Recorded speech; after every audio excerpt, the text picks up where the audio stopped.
ପାପ ଓ ପୁଣ୍ୟ ସତ୍ୟ କ'ଣ? ଜୀବନରେ ଆମେ ସବୁଠୁ ବେଶୀ ଶୁଣୁଥିବା ଦୁଇଟି ଶବ୍ଦ ପାପ ଓ ପୁଣ୍ୟ। କିନ୍ତୁ ଏହାର ସତ୍ୟ ଅର୍ଥ କ'ଣ?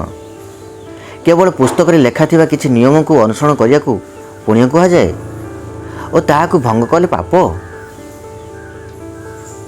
ନା କି ଏହା ଆମର ମନ, ଆମର ଚିନ୍ତା ଓ ଆମର କାର୍ଯ୍ୟରେ ଲୁଚିଥିବା ଏକ ଗଭୀର ସତ୍ୟ? ସତ୍ୟ କଥା ହେଉଛି ପାପ ଓ ପୁଣ୍ୟ କୌଣସି ବାହ୍ୟ ବସ୍ତୁ ନୁହେଁ, ଏହା ଆମର ମନର ଅବସ୍ଥା।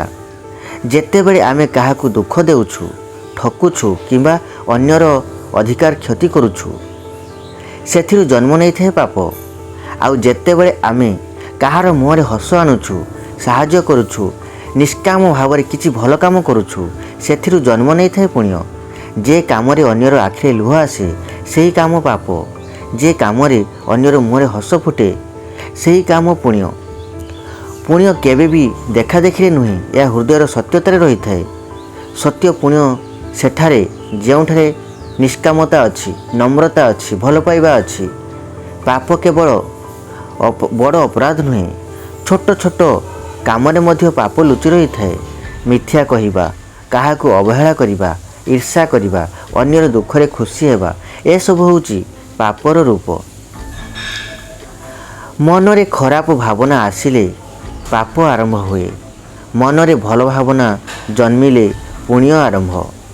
ଜୀବନର ସବୁଠୁ ବଡ଼ ସତ୍ୟ ହେଉଛି ଆମେ ଯାହା କରୁଛୁ ସେଥିର ଫଳ ଆମକୁ ନିଶ୍ଚୟ ମିଳେ। ଆଜି ନାହିଁ ତ କାଲି, ଏହି ଜୀବନରେ ନାହିଁ ତ ଆଗାମୀ ଦିନରେ। ପାପର ଫଳ ଦୁଃଖ, ପୁଣ୍ୟର ଫଳ ଶାନ୍ତି। କେହି ଦେଖୁନଥିବା ବେଳେ ମଧ୍ୟ ଯଦି ଆପଣ ଭଲ କାମ କରୁଛନ୍ତି ସେଇଟା ସତ୍ୟ ପୁଣ୍ୟ। ଆଉ ଯଦି ଲୋକଙ୍କୁ ଦେଖାଇବା ପାଇଁ ଭଲ କାମ କରୁଛନ୍ତି ସେଇଟା କେବଳ ନାଟକ। ଲୋକଙ୍କୁ ଦେଖାଇ ପୁଣ୍ୟ କରିଲେ ମୂଲ୍ୟ ନାହିଁ, ମନରୁ କରିଥିବା ଭଲ କାମର ମୂଲ୍ୟ ଅପରିମିତ। ଆମେ ଅନେକ ସମୟ ଭାବୁଛୁ ମୁଁ ଏତେ ଭଲ କାମ କରୁଛି ତଥାପି ମୋତେ କଷ୍ଟ କାହିଁକି?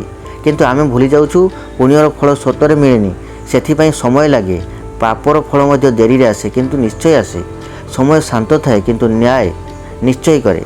ତେଣୁ ଜୀବନରେ ଆମକୁ ଏକ ସରଳ ନୀତି ମନେ ରଖିବା ଉଚିତ। ଯାହା ଆପଣଙ୍କୁ ଭଲ ଲାଗେ ସେହି କାମ ଅନ୍ୟ ପାଇଁ କରନ୍ତୁ। ଯାହା ଆପଣଙ୍କୁ ଦୁଃଖ ଦିଏ ସେହି କାମ କେବେ ବି ଅନ୍ୟଙ୍କ ସହିତ କରନ୍ତୁ ନାହିଁ। ଏହା ହିଁ ପାପ ଓ ପୁଣ୍ୟର ସରଳ ସତ୍ୟ। ନିଜ ହୃଦୟକୁ ପଚାରନ୍ତୁ କ'ଣ ଠିକ୍ କ'ଣ ଭୁଲ। ହୃଦୟ କେବେ ମିଥ୍ୟା କହେନି। ଶେଷରେ ଏକ ଗଭୀର ଚିନ୍ତା, ପାପ ଓ ପୁଣ୍ୟ କେଉଁଠି ଲେଖା ହୁଏନି, ଏହା ଆମର କର୍ମରେ ଲେଖା ହୁଏ। ପ୍ରତ୍ୟେକ ଦିନ ପ୍ରତ୍ୟେକ କାମରେ ଆମେ ନିଜେ ନିଜ ଭବିଷ୍ୟତ ଗଢ଼ୁଛୁ। ପାପ ଓ ପୁଣ୍ୟ କୌଣସି ଗଳ୍ପ ନୁହେଁ, ଏହା ଆମ ଜୀବନର ସତ୍ୟ ଆଇନା। ତେଣୁ ସଦା ଚେଷ୍ଟା କରନ୍ତୁ ମନକୁ ସୁଧାରିବା, ଭାବନାକୁ ପବିତ୍ର କରିବା, କାମ ନିଷ୍କାମ କରିବା। ଏହି ତିନୋଟି ଜିନିଷ ହେଲେ ଆପଣଙ୍କ ଜୀବନ ପୁଣ୍ୟ ହେବ, ଆପଣଙ୍କ ମନ ଶାନ୍ତି ହେବ। ସତ୍ୟ ପୁଣ୍ୟ ହେଉଛି ମନର ପବିତ୍ରତା। ସତ୍ୟ ଜୀବନକୁ ସୁନ୍ଦର କରିବାକୁ ଚାହୁଁଛନ୍ତି ତେବେ ପୁଣ୍ୟର ପଥରେ ଚାଲନ୍ତୁ, ପାପରୁ ଦୂରରେ ରୁହନ୍ତୁ। ଆଜି ପାଇଁ ରହିଲି, ନମସ୍କାର। ଯଦି ଭିଡ଼ିଓଟି ଭଲ ଲାଗିଥାଏ ଚ୍ୟାନେଲଟିକୁ ସବସ୍କ୍ରାଇବ୍ କରିଦେବେ।